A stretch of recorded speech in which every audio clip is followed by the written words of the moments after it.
dear students, myself Gangadhar Solanke and I welcome you all to the MC James virtual classroom. नमस्कार विद्यार्थी मित्रांनो, आज आपल्या इयत्ता 10वीच्या मराठीमध्ये म्हणजेच आपल्या अक्षर भारतीमध्ये आज आपण एक नवीन पाठ शिकणार आहोत आणि त्या पाठाचं नाव आहे चुडीवाला. प्रसिद्ध लेखिका जयश्री रुईकर यांनी लिहिलेला हा पाठ आहे. त्यांची जय पराजय, वेदनेला फूल आले या कादंबऱ्या, तसेच मृगजळ, अंतर्मन हे कथासंग्रह आणि स्वप्नातील विहीर ही बाल कादंबरी इत्यादी पुस्तके प्रकाशित आहेत. म्हणजे जयश्री रुईकर यांनी सगळ्याच प्रकारचं लेखन मराठी साहित्यामध्ये केलेलं आहे. कादंबऱ्या ज्या की त्यांच्या 2 इथे दिलेल्या आहेत, जय पराजय, वेदनेला फूल आले, आणि कथासंग्रह मृगजळ आणि अंतर्मन याच्यामध्ये सुद्धा वेगवेगळ्या कथा आहेत. तसंच लहान मुलांसाठी बाल साहित्य ज्याला आपण म्हणतो त्या साहित्यामध्ये सुद्धा त्यांनी स्वप्नातील विहीर नावाची एक कादंबरी मुलांसाठी लिहिलेली आहे. तर जयश्री रुईकर प्रसिद्ध लेखिका आहेत आणि त्यांचा पाठ आज आपल्याला शिकायचा आहे, ज्याचं नाव आहे चिवडीवाला. आता या पाठात नेमकं काय आहे, जसं प्रत्येक पाठ शिकताना किंवा कविता शिकताना आपल्याला लेखकाचा परिचय दिलेला असतो आणि त्याच्या लगेच खालच्या पॅरेग्राफमध्ये आपल्याला त्या पाठामध्ये आपण नेमकं काय शिकणार आहोत त्याची सुद्धा ओळख करून दिलेली असते. तर तसंच इथे सुद्धा आहे. प्रस्तुत पाठात डॉक्टर शिवाजीराव उर्फ दाजीसाहेब पटवर्धन यांच्या अमरावती येथील तपोवनमध्ये, कुठे, अमरावती येथील तपोवनमध्ये संक्रांत आणि ज्येष्ठ पौर्णिमेला कुष्ठरोगी स्त्रिया आणि मुलींना बांगड्या भरायला येणाऱ्या अब्दुलच्या संवेदनशील वृत्तीचे वर्णन केले आहे. इथे आता 3 गोष्टी आपल्याला या वाक्यामध्ये लक्षात घ्यायच्यात. एक तर शिवाजीराव उर्फ दाजीसाहेब पटवर्धन यांनी अमरावतीला तपोवनमध्ये कुष्ठरोग्यांसाठी जागा जी आहे त्या जागेवर कुष्ठरोग्यांना राहण्याची व्यवस्था केलेली आहे. त्यांची काळजी ते तिथे घेतात आणि त्या ठिकाणी संक्रांत आणि ज्येष्ठ पौर्णिमा जेव्हा असते तेव्हा कुष्ठरोग्यांकडे सहसा कोणी जात नाही. लोकांना त्या आजाराची भीती वाटते, तो त्यांच्यामुळे आपल्याला होईल की काय अशी काळजी वाटते आणि म्हणून तिकडे साधं कोणी फिरकत सुद्धा नाही. घरातली लोकंसुद्धा बऱ्याचदा आपल्याला बघायला मिळतं की अशा अनेक केसेस आहेत की अशा लोकांना सांभाळत नाही. आणि अशा वेळी डॉक्टर शिवाजीराव यांनी तपोवनमध्ये या सगळ्या कुष्ठरोग्यांना राहायची व्यवस्था केलेली आहे, त्यांच्या खाण्यापिण्याची व्यवस्था केलेली आहे आणि एकूणच त्यांना ते तिथे सांभाळतात. तर अशा ठिकाणी तिथे ज्या स्त्रिया आहेत त्या स्त्रियांना, त्या मुलींना बांगड्या भरायला अब्दुल जात असतो आणि त्या अब्दुलच्या संवेदनशील वृत्तीचं वर्णन या पाठामध्ये केलेलं आहे. तसेच या पाठात समाज ऋण या मूल्याबरोबरच माणुसकीचे दर्शनही लेखिकेने घडवले आहे. आपण नेहमी असं म्हणत असतो की माणूस हा समाजशील प्राणी आहे. समाजाशिवाय आपण राहू शकत नाही. समाजामध्ये एकमेकावर डिपेंड आपण असतो. एकमेकाची गरज आपल्याला कुठे ना कुठे लागत असते, गरज भासत असते. आणि मग जेव्हा आपल्यावर वेळ येते तेव्हा समाजातली लोक पुढे येऊन आपल्याला मदत करतात. त्यामुळे आपलंही कर्तव्य असतं की समाज ऋण फेडण्यासाठी आपण समाजातील लोकांना गरज पडेल, वेळ भासेल तेव्हा मदत केली पाहिजे किंवा त्यांच्यासाठी उभं राहिलं पाहिजे. तर समाज ऋण हे जे एक महत्त्वाचं मूल्य आहे, त्याचबरोबर माणुसकीचं दर्शन सुद्धा लेखिकेने या पाठामध्ये घडवलेलं आहे. तर बघूया आपण आता आपला पाठ काय आहे. चिवडीवाला बघा. अब्बाजान आज मत जाओ ना तपोवन को. क्यों बेटे? जाने दे अनवर. आता अब्बाजान आज मत जाओ ना तपोवन को असं अब्दुलचा मुलगा म्हणतोय त्यांना आणि मग ते म्हणतात की क्यों बेटे, जाने दे अनवर, काही बोलून फायदा आहे का? आजचा दिवस म्हणजे तर त्यांच्यासाठी पर्वणीच. एवढं काय आहे त्या तपोवनात कोण जाणे. अब्दुलची बायको शन्नू नाराजीच्या सुरात आपल्या मुलाची समजूत काढत म्हणाली. आता इथे दुर्मिळ हा शब्द आलेला आहे, पर्वणी हा शब्द आलेला आहे. तर पर्वणी शब्दाचा अर्थ होतो की दुर्मिळ संधी किंवा शुभ काल. शन्नू जे म्हणते की आजचा दिवस म्हणजे तर त्यांच्यासाठी पर्वणीच, म्हणजे आज त्यांच्यासाठी संधी चालून आलेली आहे आणि ते ही संधी सोडणार नाहीत असं शन्नू म्हणते. आता 3 पात्र आपल्याला इथे सुरुवातीच्याच वाक्यामध्ये दिसतात. एक म्हणजे अब्दुल, त्यानंतर अब्दुलचा मुलगा आणि शन्नू. अब्बाजान आज मत जाओ ना तपोवन को असा हट्ट अब्दुलच्या मुलाने धरलेला आहे आणि मग ते म्हणतात की जाने दे अनवर, काही बोलून फायदा आहे का? आजचा दिवस म्हणजे तर त्यांच्यासाठी पर्वणीच. एवढंच काय, त्या तपोवनात कोण जाणे. काय म्हणते शन्नू? एवढं काय आहे त्या तपोवनात कोण जाणे. अब्दुलची बायको शन्नू नाराजीच्या सुरात आपल्या मुलाची समजूत काढत म्हणाली. म्हणजे इथे एक गोष्ट आपल्या लक्षात येते की तपोवनला जेव्हा अब्दुल जात असतो ते अब्दुलच्या बायकोला शन्नूला आवडत नाही. मुलाची समजूत काढत जेव्हा शन्नू असं म्हणाली तेव्हा अब्दुल म्हणतात की मी लवकर येईन बेटा. आपल्या वडिलांचे हे बोलणे ऐकून अनवर खेळायला निघून गेला. आज संक्रांत, त्यात मंगळवार. कितीतरी बायका बांगड्या भरायला आणि देवीच्या दर्शनाला येतील आणि आपलं दुकान बंद. म्हणजे इथे एक गोष्ट आपल्याला आणखी एक लक्षात येते की अब्दुलचं बांगड्या भरण्याचं दुकान आहे, परंतु आज संक्रांतीचा सण असल्यामुळे अब्दुल कुठे जाणार आहे? तपोवनला. पण शन्नूला दुसरीच चिंता लागली आहे की आज एक तर मंगळवार आहे, त्यात संक्रांत आहे, आणि त्यामुळे बाया देवीच्या दर्शनाला येतील आणि देवीच्या दर्शनाला आलेल्या बायका काय करतील? बांगड्या भरतील. पण आपलं दुकान तर बंद राहणार आहे. का? कारण अब्दुल कुठे जाणार आहे? तपोवनात जे कुष्ठरोगी आहे तिथल्या स्त्रिया आणि मुलींना बांगड्या भरण्यासाठी. म्हणून बघा शन्नूची चिंता काय आहे. आज संक्रांत, त्यात मंगळवार. कितीतरी बायका बांगड्या भरायला आणि देवीच्या दर्शनाला येतील आणि आपलं दुकान बंद. रघुभैयाचा धंदा तेजीत चालणार. आज आणि उद्या लगेच नवीन वस्तू येईल रघुभैयाच्या घरात आणि तुम्ही तुम्ही जाऊन बसा त्या तपोवनात. शन्नू चूप बैठ अभी. अब्दुलने काय म्हटलंय की शन्नू अभी तू चूप बैठ, कारण मी काय करतोय, मी तिथे का जातोय हे सगळं तुला माहीत नाही, असं अब्दुलने म्हटलेलं आहे. पण एक पत्नी म्हणून अब्दुलच्या पत्नीची शन्नूची तक्रार सुद्धा इथे आपल्याला रास्त वाटते, योग्य वाटते. कारण नेमकं ज्या दिवशी धंदा होणार आहे, ज्या दिवशी बांगड्या जास्तीत जास्त स्त्रिया भरायला येणार आहेत, त्या दिवशी दुकान बंद ठेवल्यामुळे काय होईल की अब्दुलच्या दुकानाच्या बाजूलाच जे रघुभैयाचं दुकान आहे त्याचा धंदा तेजीत चालणार आणि त्याच्याकडे खूप पैसे आल्यामुळे काय होईल, त्याच्या घरात लगेच नवीन वस्तू येईल, असं शन्नू म्हणते. पण मग शन्नूला अब्दुलने शांत केलं, चूप बसवलं. एका हातात बांगड्यांची पेटी आणि एका हातात पिशवी घेऊन अब्दुलने पायात चपला सरकवल्या. म्हणजे त्या दोघांचंही न ऐकता अब्दुल निघालेले आहेत. हे बघा, रस्त्यानं कोणी भेटलं तर सांगू नका तपोवनात जातो म्हणून. धंद्यावर परिणाम होतो त्याचा, समजलं? अब्दुलने एकवार तिच्याकडे बघितले. तिच्या डोळ्यातला क्रोध त्याच्या परिचयाचा होता. पण तिच्याकडे बघून आज त्याला तिचा राग आला नाही तर कीव आली. बघा किती वेगवेगळ्या भावनांचं मिश्रण या ठिकाणी लेखिकेने लिहिलेलं आहे.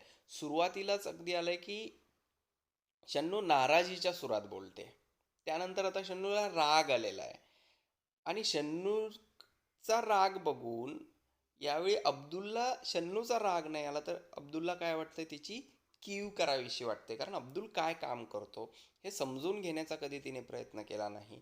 अब्दुल का तपोवनात जातो, त्याच्या मागे त्याची भावना काय आहे, भूमिका काय आहे हे समजून घेण्याचा प्रयत्न केला नाही आणि म्हणून अब्दुलला शन्नूची या ठिकाणी राग यायच्याऐवजी कीव आलेली आहे. हे बघा, रस्त्याने कोणी भेटलं तर सांगू नका तपोवनात जातो म्हणून, धंद्यावर परिणाम होतो त्याचा, समजलं? असं शन्नू म्हणते. कारण आपल्या समाजामध्ये अनेक रोगांविषयी अनेक अफवा पसरलेले असतात किंवा अंधश्रद्धा ज्याला आपण म्हणतो त्या सुद्धा असतात. आता अब्दुल तपोवनात जाऊन कुष्ठरोग्यांच्या हातात बांगड्या भरतो म्हटल्यानंतर त्याच्या हाताने इथे कोणी बांगड्या भरायला तयार होत नाही असं शन्नूचं म्हणणं आहे. कारण त्यामुळे त्याच्या धंद्यावर काय होतो? परिणाम होतो. अब्दुल बस स्टॉपवर आला. अनेक ठिकाणी उसवलेल्या स्वेटरमधून थंडी चांगलीच जाणवत होती. बघा हे वर्णन किती चांगल्या प्रकारे या ठिकाणी जयश्री रुईकर यांनी केलेलं आहे की अब्दुलची जी परिस्थिती आहे ती आपल्याला या एका वाक्यामधून कळते. एक तर थंडीचे दिवस आहेत आणि अब्दुलचं स्वेटर कसं आहे, अनेक ठिकाणी उसवलेलं आहे, त्यामुळे काय होते की थंडी त्या स्वेटरच्या आतमध्ये जाते. बस आली. बांगड्यांची पेटी आणि पिशवी सांभाळत अब्दुल बसमध्ये चढला. अगदी खिडकीजवळ बसला. पेटी अलगद उचलून त्याने आपल्या मांडीवर ठेवली. गर्दीत कुणाचा धक्का लागला तर लाल, हिरव्या, निळ्या रंगीबेरंगी बांगड्यांकडे मोठ्या कौतुकाने त्याने बघितले.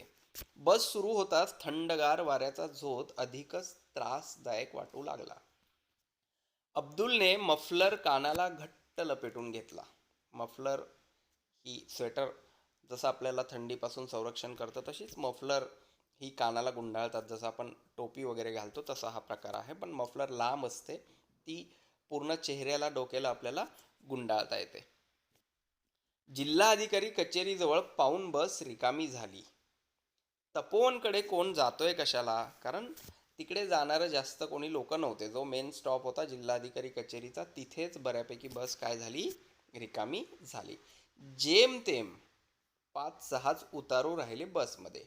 तपोवनच्या त्या गोलाकार कमानीकडे अब्दुलचे लक्ष गेले. गेल्या 6 महिन्यात केवढी फुलली आहे तिच्यावरली वेल. मागे आलो तेव्हा जेमतेम हातभर होती. अब्दुल गेट जवळ आला आणि लहान लहान मुलींनी एकदम गलका करायला सुरुवात केली. आता बघा, अब्दुलचं वर्णन करता करता लेखिकेने या ठिकाणी तपोवनचं सुद्धा वर्णन केलेलं आहे की 6 महिन्यामध्ये ती वेल कशी मोठी झाली. हे खरं म्हणजे लेखिकेला हे सुद्धा सांगायचं आहे की केवळ त्या गेटवरची वेलच मोठी झाली नाही, तर हळूहळू तपोवन सुद्धा काय झालं, फुलू लागलेलं आहे. तिथे सुद्धा अनेक नवनव्या सोयीसुविधा उपलब्ध होऊ लागलेल्या आहेत. आता जसं अब्दुल त्या ठिकाणी गेला, उतरला, तसा मुलींनी एकदम गलका करायला सुरुवात केली. गलका करणे म्हणजे आवाज करणे, गोंगाट करणे, मोठमोठ्याने त्या ओरडायला लागल्या. आता त्या काय म्हणतायत बघूया आपण. त्या काय म्हणतायत, चुडीवाला आया, चुडीवाला, चुडीवाला आला, चुडीवाला, असं त्या जोरजोरात ओरडायला लागल्या. आंब्याच्या झाडाखाली असलेल्या चौथऱ्यावर अब्दुल बसला. तिथे जी अनेक झाडं लावलेली आहेत तपोवनमध्ये, त्यातला जो आंब्याच्या झाडाचा चौथरा म्हणजे त्याला गोल केलेला आहे आणि तिथे बसायला जागा आहे, त्या चौथऱ्यावर अब्दुल बसला आणि क्षणातच सारा कामधंदा सोडून स्त्रियांची गर्दी अब्दुलच्या आजूबाजूला जमली. अब्दुल तिथे पोहोचल्यानंतर, मुलींनी गलका केल्यानंतर, आवाज दिल्यानंतर की चुडीवाला आया, चुडीवाला, चुडीवाला आला, चुडीवाला आला, असा जो आवाज त्यांनी केला, त्यामुळे जे काम ज्या महिला करत होत्या त्यांनी ते सगळं काम सोडलं आणि त्या स्त्रियांनी अब्दुलच्या आजूबाजूला गर्दी केली. आणि मग त्या काय म्हणू लागल्या, त्या त्या त्या लाल रंगाच्या मला, त्या हिरव्या मला, चुडीवाला, माझ्यासाठी आरसा आणला, मागच्या वेळी मी सांगितलं होतं ना.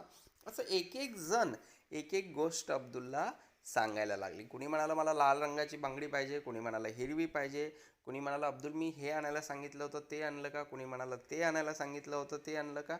कारण अब्दुल जिथे राहत होता तिथून येत असल्यामुळे आणि तपोवनातले हे कुष्ठरोगी बाहेर कुठे जात नसल्यामुळे त्यांना जे काही हवं असायचं ते त्या अब्दुलला सांगायच्या. बघूया पुढे काय होतंय. अब्दुलच्या आजूबाजूला गर्दीच गर्दी झाली, कारण सगळ्यांनी एकाच वेळी त्या ठिकाणी बांगड्या भरायला सुरुवात केली. गर्दी झाली त्यामुळे गोंधळ सुरू झाला. प्रत्येकीला प्रथम बांगड्या भरायच्या होत्या. आता त्याच्यामध्ये सुद्धा काय होतं की प्रत्येकीला वाटत होतं सगळ्यात आधी मी बांगड्या भरल्या पाहिजे, कारण चांगल्या बांगड्या मला मिळाल्या पाहिजेत, मला जो रंग हवा तो मला मिळाला पाहिजे.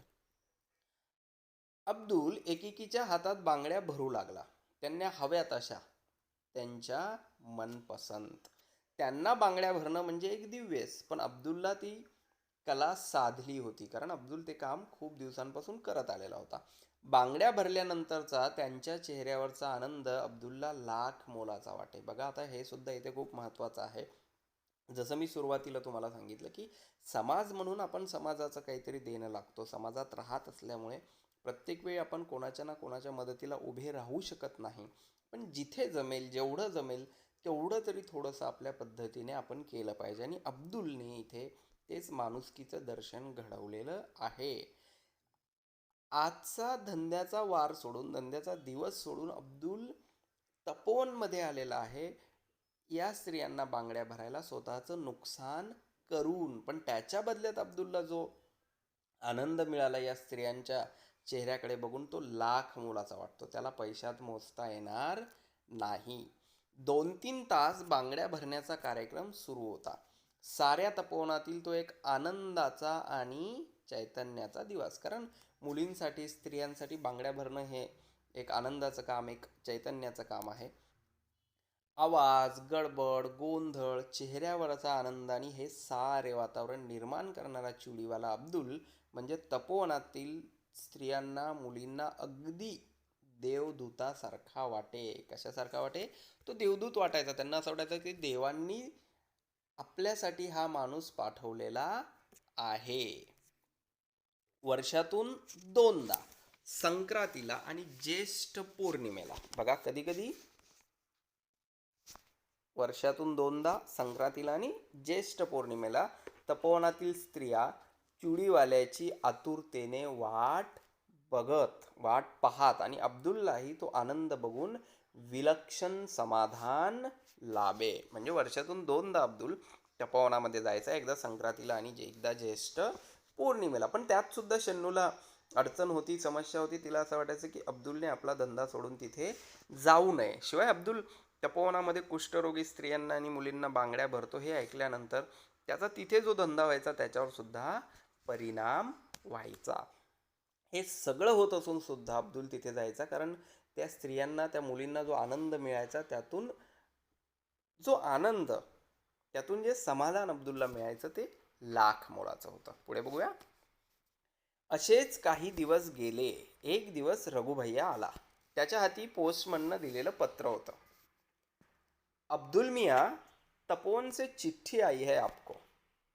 कोण म्हणतंय? रघुभैया. दिखाव दिखाव. अरे पण चिठ्ठी मराठीतून आहे, मग वाचून दाखव ना तूच. इथे बघा, रघुभैयाकडे चिठ्ठी दिलेली आहे पोस्टमनने, ती अब्दुलच्या नावाने आलेली आहे. आणि ती चिठ्ठी जेव्हा अब्दुलने बघायला सांगितली रघुभैयाला, तेव्हा तो म्हणतो की ती मराठीत आहे. आणि मग अब्दुलने रघुभैयाला म्हटलं की आता तू काय कर, ही चिठ्ठी तूच मला वाचून दाखव. आणि मग रघुभैयाने चिठ्ठी मोठ्याने वाचली. चिठ्ठीतला मजकूर ऐकून अब्दुल आणि शन्नू यांना खूपच आनंद झाला. आता इथे दोघांनाही आनंद झाला बघा. शन्नूला पण आनंद झाला आणि अब्दुलला पण आनंद झाला. तपोवनात होणाऱ्या संमेलनाच्या प्रसंगी अब्दुलचा खास सत्कार होणार होता. आता अब्दुलसाठी ही खूप मोठी गोष्ट होती की तिथल्या संमेलनामध्ये अब्दुलचा सत्कार होणार होता. आणि त्यासाठी पत्र पाठवून दाजी साहेबांनी त्याला निमंत्रण दिले होते. म्हणजे 2 दिवस जे जायचं अब्दुल तिथे मुलींना, स्त्रियांना बांगड्या भरायला, त्याच्या बदल्यात त्याचा तिथे सत्कार होणार होता आणि तसं पत्र अब्दुलला पाठवलं होतं. 2 दिवसांनी सत्कार समारंभ होता. कधीही लाभणार नाही असे सत्काराचे भाग्य त्याच्या वाटेला आले होते. खरं म्हणजे अब्दुल हा एक साधारण बांगड्या विकणारा माणूस होता आणि त्यामुळे असे सत्काराचे प्रसंग त्याच्या आयुष्यात येण्याचा कसलंही प्रयोजन नव्हतं किंवा कसलंही कारण नव्हतं.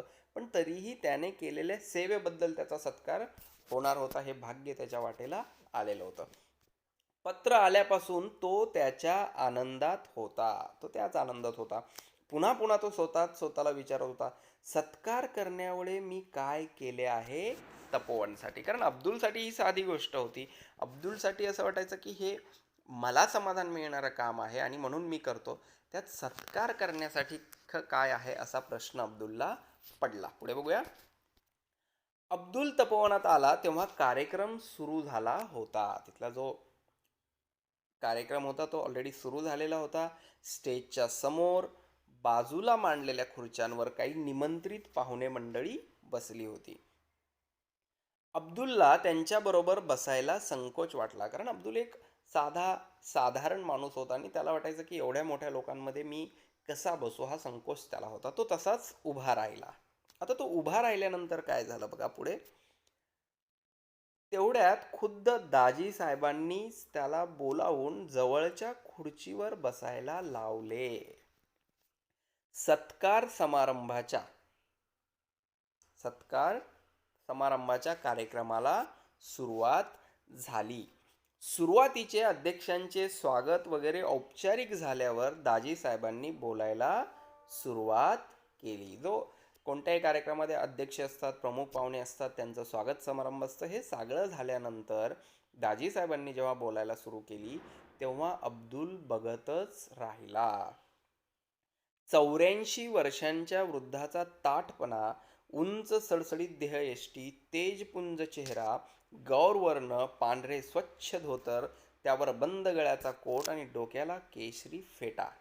बघा लेखिकेने इथे सुद्धा किती छान वर्णन दाजी साहेबांचं केलेलं आहे. एकतर त्यांचं वय 84 वर्ष झालंय, पण त्या वृद्धाचा ताठपणा, उंच सडसडीत देहयष्टी, तेजपुंज चेहरा, गौरवर्ण, पांढरे स्वच्छ धोतर आणि त्यावर बंद गळ्याचा कोट आणि डोक्याला केशरी फेटा, यावरून त्यांचं एक चित्रच आपल्यासमोर उभं राहतं या वर्णनामुळे. या वयातही आवाजातला खणखणीतपणा आणि बोलण्यातली ऐट यामुळे अब्दुल भारावून बघत राहिला आणि दाजीसाहेब बोलत होते. आता बघा दाजीसाहेब काय बोलतायत अब्दुलच्या संदर्भानं किंवा एकूणच तपोवनामध्ये त्यांनी केलेल्या कामाच्या संदर्भानं. ते म्हणतायत रामानं सेतू बंधन केलं. आता इथे रामाने सेतू बांधला हे आपल्याला माहीत असेल. समुद्रावर सेतू कशा प्रकारे बांधला तो हा संदर्भ आहे. रामाने सेतू बंधन केलं पण त्यासाठी अनेकांचा हातभार लागला. ते काम एकट्या रामाने केलं का? नाही. तर ते करण्यासाठी अनेकांची वेगवेगळ्या प्रकारे मदत लागली, मदत घेतली गेली किंवा अनेकांनी मदत केली. रामानं सेतुबंधन केलं पण त्यासाठी अनेकांचा हातभार लागला. अगदी लहानशी खार पण तिनं सुद्धा आपल्या शक्तीप्रमाणे, त्या खारीने सुद्धा आपल्या शक्तीप्रमाणे सेतुबंधनाला मदत केली. तशीच मदत या तपोवनसाठी देणाऱ्या काही व्यक्ती आम्हाला सुदैवाने लाभल्या आहेत. काय म्हणतात दाजी साहेब की मी जरी सुरुवात केली असली तरी अगदी छोटी छोटी मदत करणारी अनेक लोक या कामामध्ये होती आणि तेव्हा कुठे तपोवनसारखं कुष्ठरोग्यांच्या मदतीसाठीचं हे मोठं काम उभं राहू शकलं. संक्रांतीला आणि ज्येष्ठ पौर्णिमेला बांगड्या भरण्याचा प्रस्ताव जेव्हा समोर आला होता तेव्हा अनेक बांगडीवाल्यांना भेटून इथे येण्याबद्दल विनंती केली पण कुणीही माझ्या विनंतीचा स्वीकार केला नाही. अब्दुल मियांनी मात्र स्वतःहून इथं येण्याचं आश्वासन दिलं आणि दरवर्षी न चुकता अब्दुल मिया इथे येतात. येथील भगिनींच्या जीवनात आनंदाचा वर्षाव करतात. आता बघा दाजीसाहेब असं म्हणतायत की असं ठरलं की इथल्या ज्या स्त्रिया आहेत, मुली आहेत, त्यांच्यासाठी आपण बांगड्या भरण्याचा वर्षातून 2 वेळा कार्यक्रम केला पाहिजे किंवा बांगड्या भरायला त्यांच्यासाठी कोणीतरी आलं पाहिजे. आणि तेव्हा अनेक बांगड्यावाल्यांना ते भेटले पण कोणीही तयार होईना. पण ही गोष्ट जेव्हा अब्दुल मियांना कळाली तेव्हा ते स्वतःहून तयार झाले आणि नुसते तयार झाले नाही तर त्यानंतर ते दरवर्षी वर्षातून 2दा न चुकता येतात.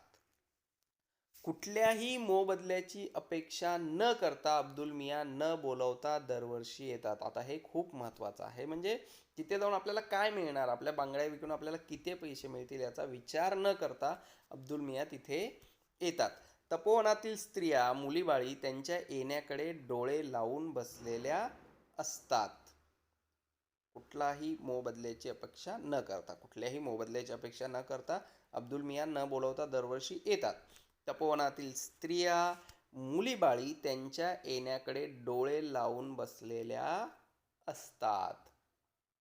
अब्दुल मियांचे हे समाजकार्य, ही मानवसेवा खरोखर फार मोठी आहे. कारण ही समाजसेवा, ही मानवसेवा करायला कोणीही तयार होत नव्हतं. अनमोल आहे. काय म्हणतात दाजी साहेब, ही मानवसेवा खरोखर फार मोठी आहे आणि अनमोल आहे आणि म्हणूनच आज त्यांचा सत्कार करण्याचं ठरवलं आहे.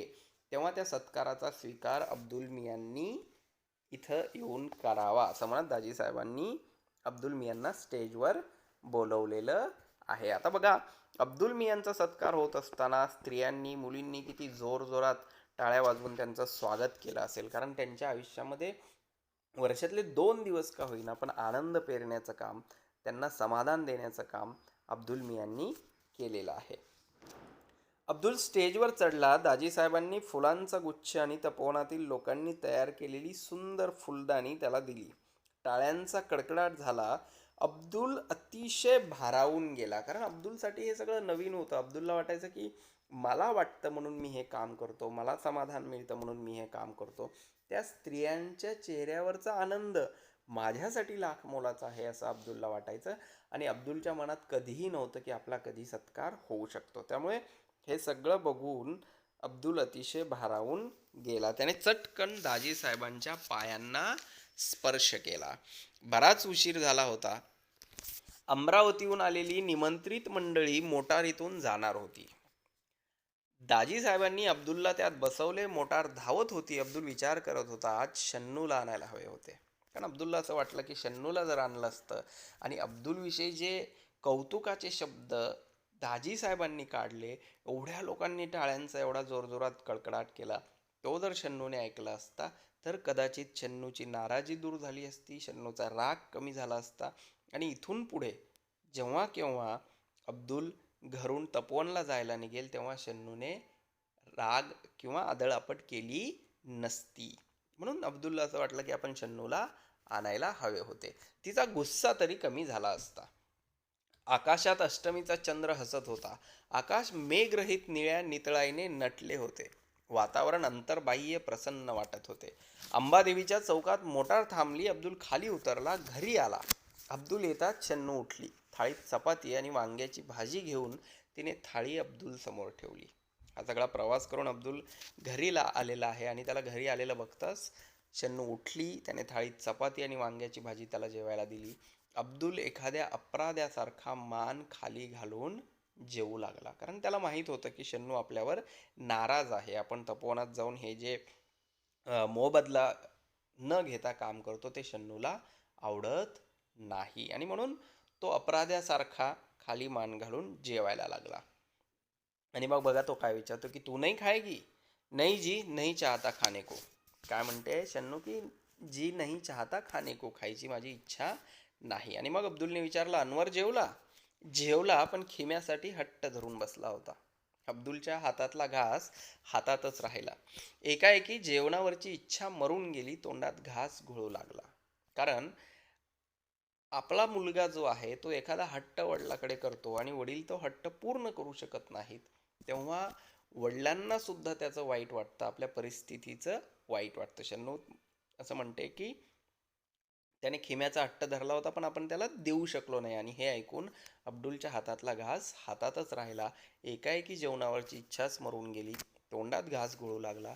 कितीदा सांगितलं हा धंदा सोडून दुसरा धंदा सुरू करा, पण आता शन्नूने बोलायला सुरुवात केली. ती म्हणते की हा धंदा सोडून दे आणि दुसरा एखादा धंदा सुरू करा असं मी म्हटलं. शन्नूचे पुढचे बोलणे ऐकून अब्दुलने ऐकलेच नाही. तो चटकन उठला, कारण त्याला माहित होतं की आता शन्नूने बोलायला सुरुवात केली म्हणजे ती खूप काही बोलत बसेल. हात धुवून अनवरच्या शेजारी येऊन पडला. शन्नूचे बोलणे, त्यातला शब्द शब्द त्याला पाठ होता, कारण शन्नू फक्त आजच बोलत होती असं नाही, तर जेव्हा जेव्हा अशी वेळ येईल तेव्हा तेव्हा शन्नू बोलायची संधी सोडत नव्हती. कितीदा तरी तेच तेच बोलून झाले होते. त्यामुळे त्याला सगळं माहित होतं की शन्नू आता काय बोलणार.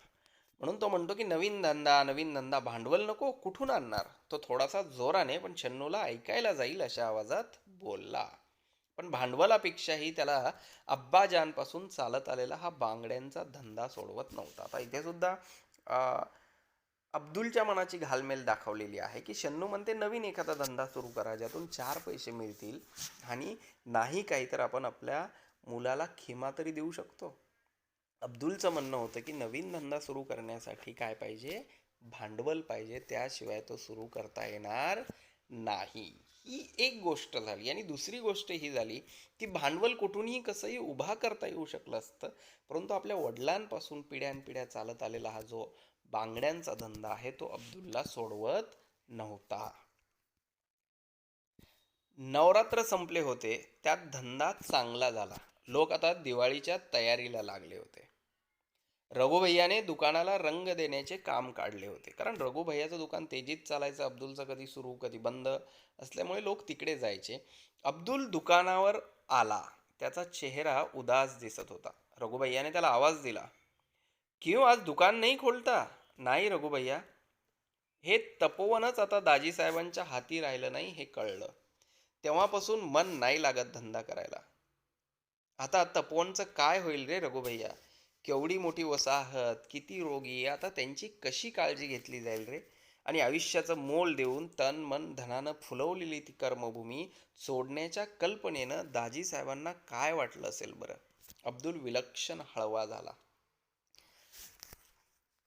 दाजीसाहेबांच्या हातातून तपोवन सुटलं, किंवा दुसरे लोक तिथे प्रशासन बघण्यासाठी आले असतील, आणि ही गोष्ट जेव्हा अब्दुलला कळली तेव्हा त्याला खूप वाईट वाटलं. आणि त्याला असं वाटलं की आपलं संपूर्ण आयुष्य देऊन दाजीसाहेबांनी हे तपोवन फुलवलं, जपलं, एवढ्या रोग्यांची काळजी घेतली, आणि आता जर दाजीसाहेबच नसतील तर तपोवनचं कसं होणार? म्हणून त्याचं आपल्या धंद्यामध्ये सुद्धा मन लागत नव्हतं.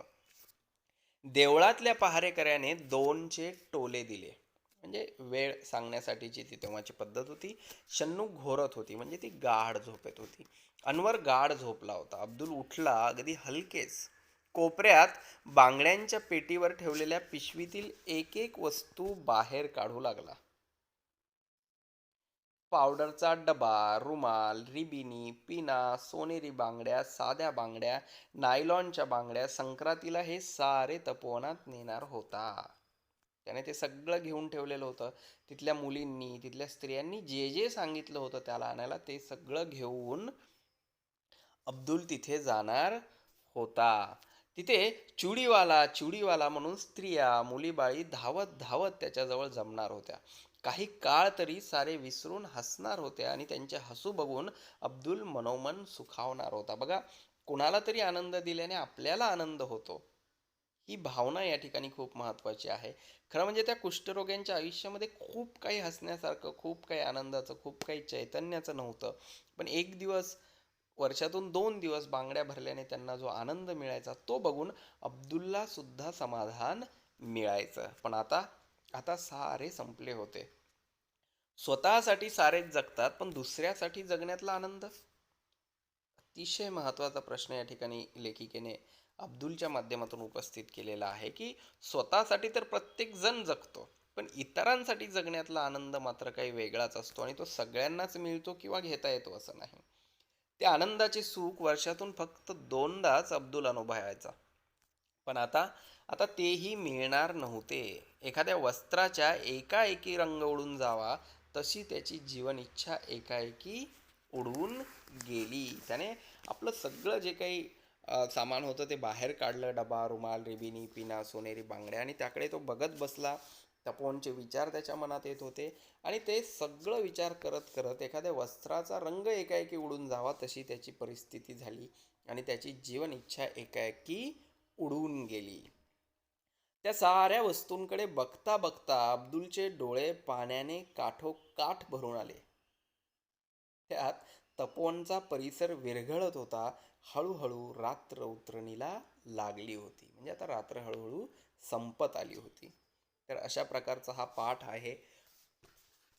अब्दुलच्या मनाची संवेदनशीलता, जी कुष्ठरोग्यांची वेदना समजून घेते आणि त्यांच्या मनात, त्यांच्या आयुष्यामध्ये 1 दिवस का होईना, 2 दिवस का होईना, वर्षातले आनंद फुलवण्यासाठी अब्दुल आपल्या घरातून आपल्या पत्नीचं न ऐकता, आपल्या पत्नीला आवडत नसताना सुद्धा तिथे जातो, त्यांना आनंद देतो, त्यांच्या चेहऱ्यावर 1 दिवसासाठी का होईना आनंद, समाधान निर्माण करतो. आणि दुसरीकडे दाजी साहेब, जे